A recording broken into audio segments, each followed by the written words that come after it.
So here is a summary for the platforms and ecosystems session. So what do you think is the difference between a product and a platform? Think about it for a few seconds.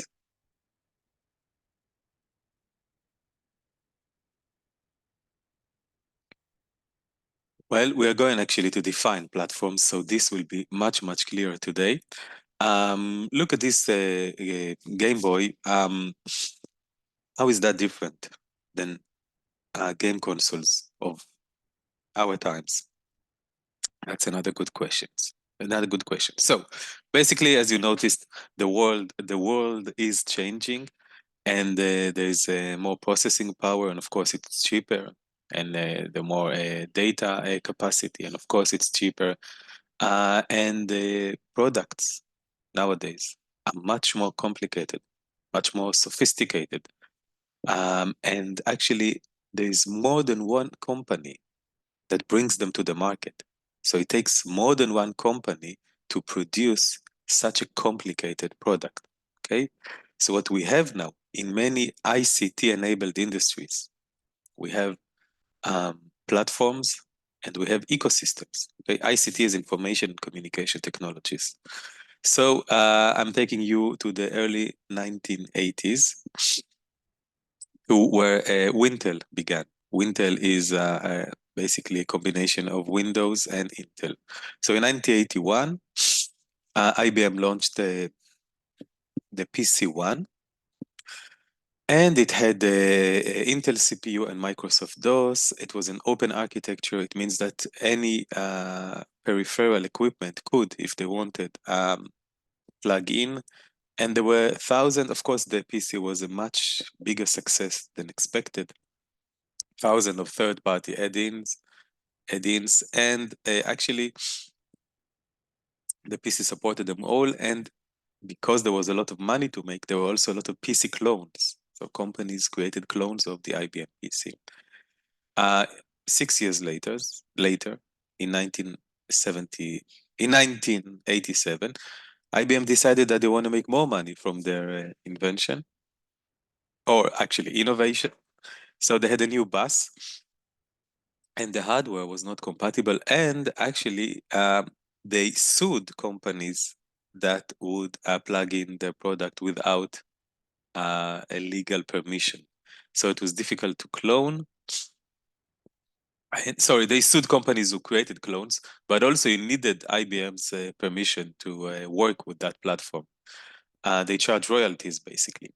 So that's where actually there was a turning point, because major manufacturers met and decided on a new bus type, that was open to everybody. And what happened was that they used the Windows operating system. It's not actually Windows, it was called DOS back then, but that's the mother of Windows, and the Intel CPU. And IBM lost control because, I mean, people could manufacture now, people could build and sell PCs without their permission. So why did they lose control over that platform? If you think about it for a few seconds. So basically, IBM did not control the critical components of the PC. They did not control the operating system. They did not control the CPU, the chip. And that's basically why they lost control over the platform. So that's what history teaches us, actually. If you want control over a platform, you'll probably have to control something critical that's critical for everyone. Otherwise, they can leave you. And of course, Wintel actually makes, for more than 4 decades, a higher share of the total value that's produced. If you compare them, for example, to PC manufacturers, they make much more. So let's think about Apple. Huge success. But again, let's go 40 years back to the 1980s. And what was the main difference then if we compare the Macintosh to the Apple smartphone? So the main difference is that Apple nowadays is much more open to third-party developers. Okay, it was also open in the 1980s, but they charged $10,000 for the software development kit for the SDK. That was a huge amount of money for young startups. I mean, perhaps in today's values, it would be $20,000-$30,000 for somebody who just want to develop some app, and the market is still small. So while Microsoft gave it away for free, um, while Microsoft gave it away for free, Apple charged a lot of money. That's why actually Microsoft had much more applications working with its operating system. And it had actually what we call an ecosystem. All those third-party developers, all those complementors, all those companies that create, that develop complementary product and services. That's what we call an ecosystem. So of course nowadays they charge only $100 just to you just have to prove that you are serious, and that's it. If you look at this chart, you'll see in blue the IBM and clones from 1980 to 2012, and light blue the Apple market share, and in something in between the Commodore, which disappeared basically. So what is quite clear here is that the IBM PC and the clones, or in other words, the Wintel platform, actually had a control over, they had more than 90% of the market. More than 90% of the market. That's a real winner-takes-all market. And that's, of course, the global market, which is quite amazing. Now, if you look at third-party developers, if you wanted to develop an app for the Apple operating system, you had to increase costs by 75%, almost double. However, the market share by only 8%. So economically, it wasn't such a good deal. That's why actually many app developers develop their applications only for the Microsoft operating system. And as you know already, more users, more apps, more users, and you have a positive feedback. You have some snowball effect that is very difficult to stop, almost impossible.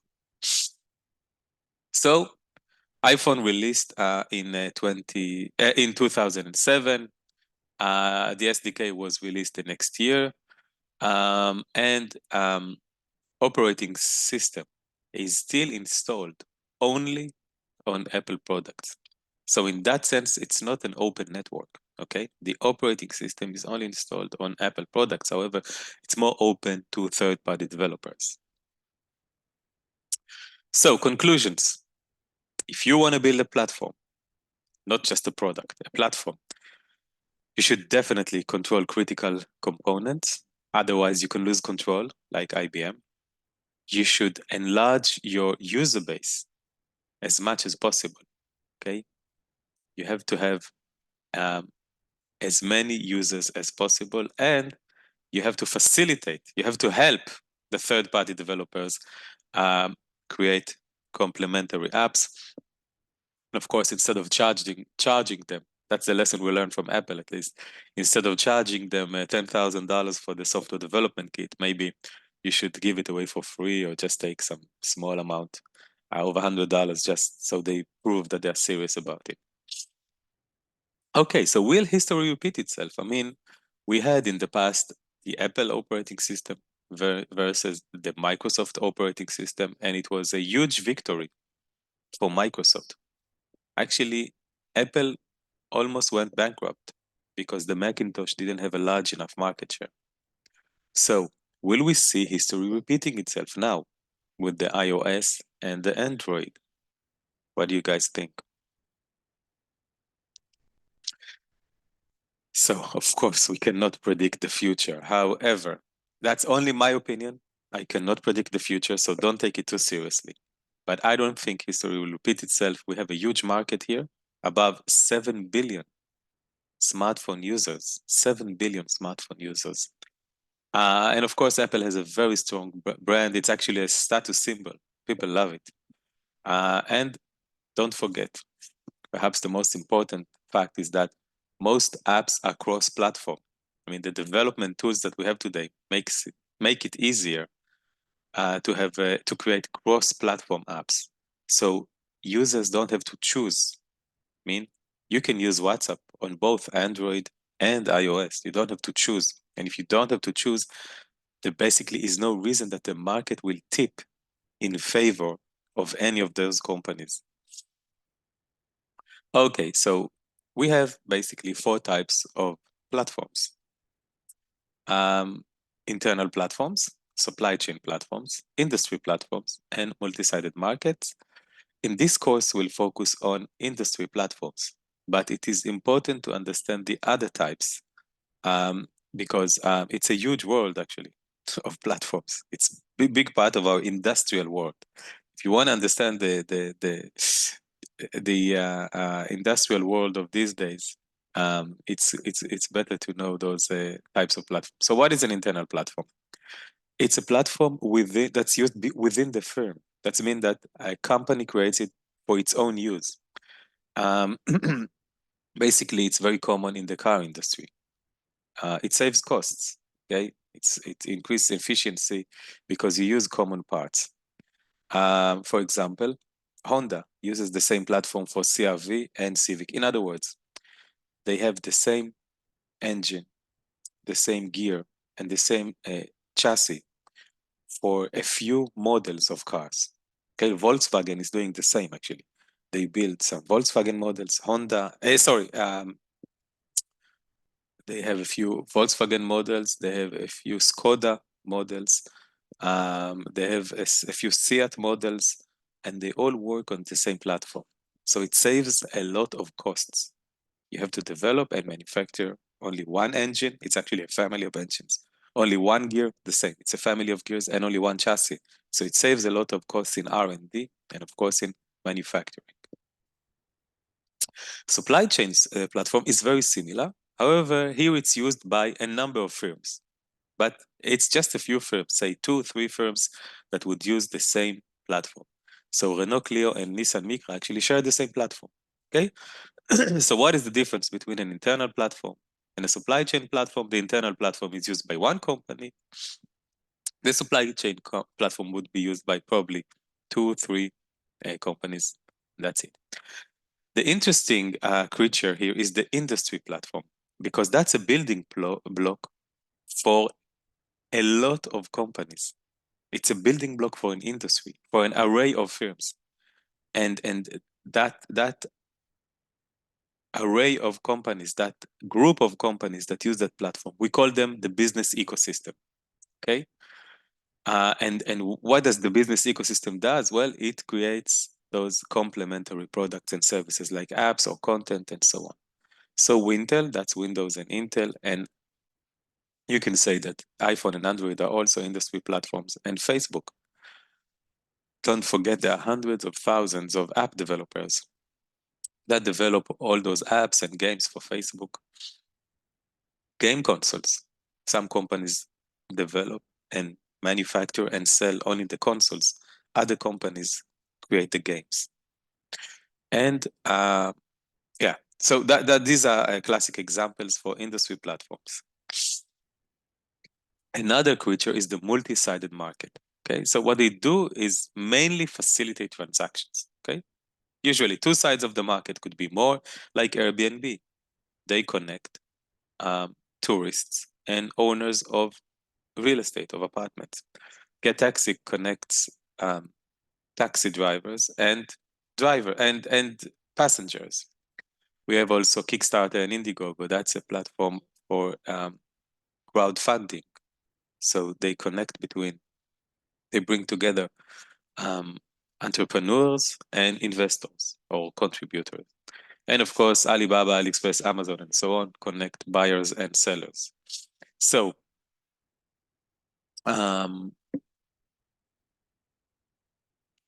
you can also look at Google advertising platform, like the Google AdSense, that allows publishers or website users actually place ads. Well, Google place ads on their websites. So what Google does here, they connect publishers on one hand, or website owners on one hand, and advertisers on the other hand. And of course, eBay's marketplace connects buyers and sellers. So what's the main difference? what is the main difference between an industry platform and multi-sided markets? In other words, what is the main difference between Wintel and iPhone, Android, Facebook, and game consoles on one hand, and multi-sided markets on the other hand, like Airbnb and GetTaxi and so on? Think about it for a few seconds.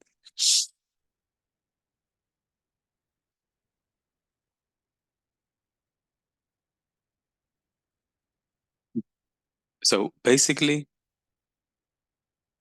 the main difference is that industry platform, they also help you to develop, to create value. You get tools, okay? That's a main effort for industry platforms. They help you create your product. You'll get software development kit, you'll get technical support and so on. While the multi-sided market, basically, they mainly connect. They mainly connect between two sides. It's a marketplace. Of course, an industry platforms include multi-sided markets, okay? I mean, Android is both a platform that help you create your apps, but it also connects app developers and users, okay? So in a way, multi-sided markets are a part of an industry platform, but an industry platform does much more. They also help you create value. Okay, so why should your product become an industry platform? Well, everybody say they have a platform, but very few actually have. So for the purpose of our course, if you perform a function that is essential to a technological system, you have a critical component, okay? And you solve a business problem for many firms, you have a chance to become an industry platform. What do I mean by solving a problem? Well, think about Android or iOS. They actually help millions of app developers reach the market. Okay, that's a huge business problem. How do I sell it? And through the app stores, they help you find customers. They solve a huge problem, and they own a critical component. So not every product is a platform. I mean, products are standalones. They function by themselves. I mean, however, platforms, they need this external ecosystem. Your smartphone doesn't worth much without apps. Nobody would pay thousands of shekels for a smartphone just to talk. We basically pay because what we get is the smartphone and the possibility to use millions of apps and content, of course. Okay, so essential function, we already said that. Of course, it's subject to network effects. The more users there are, the more app developers and so on. It's interdependent. In other words, if the platform has a bug or if it doesn't work, the entire ecosystem can collapse, or at least it will be influenced. I mean, each player influence other players in that ecosystem. And it allows innovation on a huge scale. Basically, you can have all those millions of apps connected to your platform without actually investing too much. I mean, somebody else has the talent and the time and the money, and they create games and apps and content and so on. So you tap into the innovative capabilities of millions of developers around the world, usually developed by one firm. Sometimes, as we said, industry platforms are developed by more. I mean, Wintel is basically a platform that's owned by two firms, mainly in high-tech companies, mainly in high-tech industries or modular industries. And in this course, we'll focus on, as I said, ICT-enabled companies or high-tech companies. And an interesting point is that the final product or service is not predetermined. I mean, when they created Android, they didn't know how the ecosystem would look like, okay? So it's something that is very dynamic. We don't know how the final product will even look like, even though we created the platform, okay? The platform owner, the platform provider doesn't even know how the final ecosystem or the offering or the value will look like. Okay, a platform is not a standard. Standard is basically a set of rules that allows interoperability. We have discussed standards a lot previously, and it's not a dominant design. Dominant design is basically an architecture of a product that is acceptable by the entire industry. In other words, when we have a new industry, in the beginning, there are many different architectures, product architectures, okay? And after a while, there is one design that becomes acceptable by most manufacturers and most users. Okay, the iPhone is actually a dominant design since since it was launched. Actually, all smartphones, or almost all smartphones, looks like the iPhone. The Boeing 707 is a dominant design. I mean, for the past 60 years, all jet planes, commercial jet planes, look the same. The PC is a dominant design. So there are many dominant designs.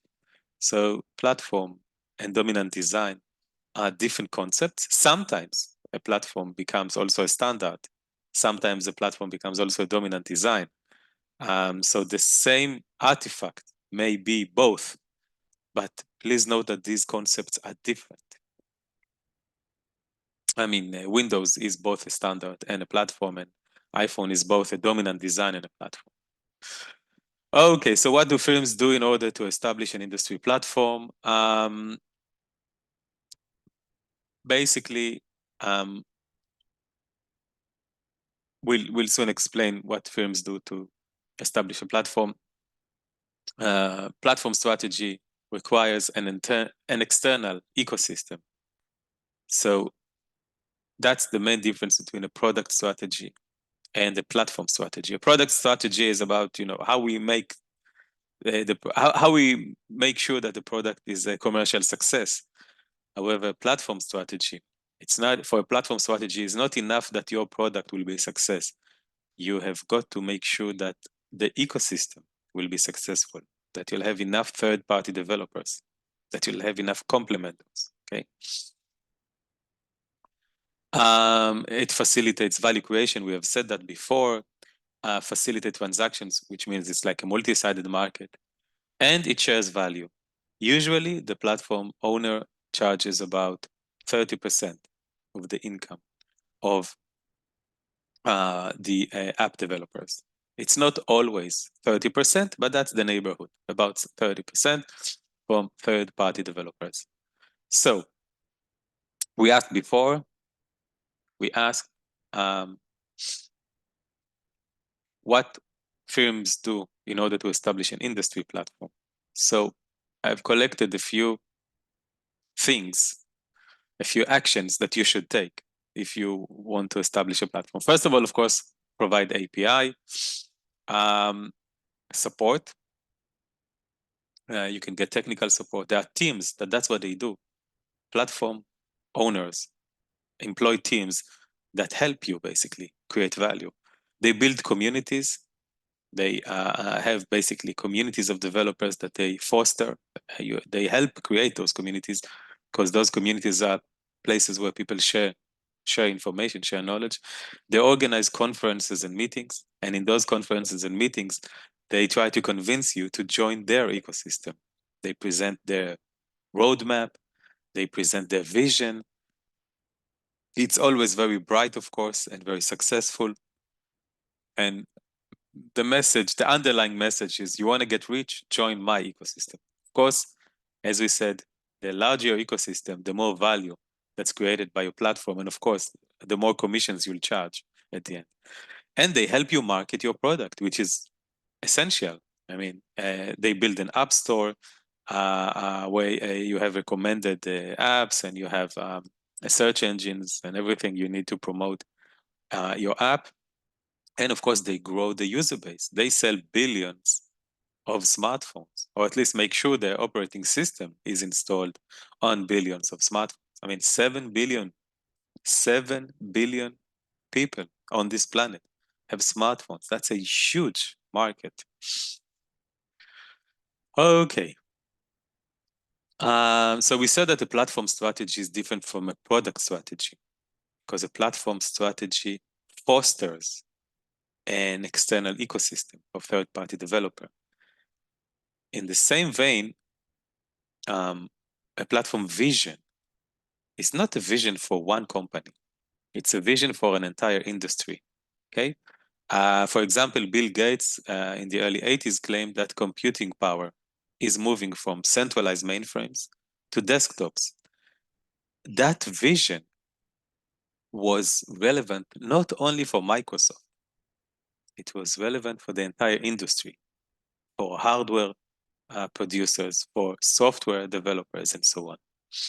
About 2 years ago, Mark Zuckerberg claimed that the next thing is the metaverse. Again, the vision was not only a vision for Facebook, it was a vision for everybody else that actually create value in social media, that create apps, that create content, that create games, and so on.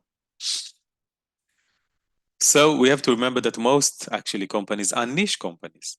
There is only one platform owner usually, and sometimes there are millions of niche players. And actually, they focus on a very narrow set of capabilities, but they try to be the best in that niche. And most of the value created actually is created by those niche players, by those small companies. More implications or strategic implications. You depend on assets that are outside your control. You depend on others, okay? You impact others as well. And you can conceptualize competition differently. I mean, maybe not one product against another, but an entire ecosystem against another entire ecosystem. Integration is, of course, critical, and there is co-evolution. In other words, firms evolve together with other firms. You can think about the evolution of Microsoft and Intel in the past 40 years. Each new generation of operating system actually was associated with a new generation of CPU, okay? So these companies, their technologies, their knowledge actually evolved together. How do we price platforms? So basically, there are, of course, two-sided network effects and a same-side network effect, and we have to choose price for each side of the market, knowing that price on one side influence the price on the other side, okay? And that's the main challenge. It's not like pricing a product. It's basically thinking not only about one side when you price it, but thinking also about the impact on others. For example, if Facebook charges, say, $10 a year for using Facebook, of course it will reduce the user base of Facebook, but it will also reduce value for app developers, and it will also reduce value for advertisers. Okay, so that's the game, how to price it while considering all possible impacts that such price changes would have. Usually there is a subsidy side and money side. In other words, usually there are users that don't pay or pay very little. And on the other side, we have companies that want access to those users, and they actually make most of the, generate most of the revenue. Okay, so when will we have actually a winner-takes-all dynamics? Of course, we cannot predict the future, but we can think about the probability that there would be a winner-takes-all dynamics. So first of all, if multi-homing costs are high, multi-homing cost is actually the cost of maintaining or establishing platform affiliation. In other words, you have only one operating system on your laptop because homing cost is expensive. Otherwise, you would have 2 or 3 operating systems. But since it's that expensive, I mean, you have to pay for it. You paid for it when you bought the laptop, but also you have to learn how to use it. So that's another investment. So the higher the homing cost or the affiliation costs, the higher the chance that one platform will rule the entire market. Network effect, of course, should be positive and should be strong. And we shouldn't have a preference for special features, or there's no need for niches, or there's no need for differentiation. In other words, the existing standard is actually, or format is actually, it fulfills the needs of almost all users. Otherwise, we'll have a case like Facebook and LinkedIn, when actually we have, in a way, two different niches in the market, or there is a need for differentiation in that market. So in that case, actually, the chance, if you have a preference for special features or a preference for niches, actually, that reduces the chance that you'll have winner takes all dynamics. And that's it. I'll see you in the next video.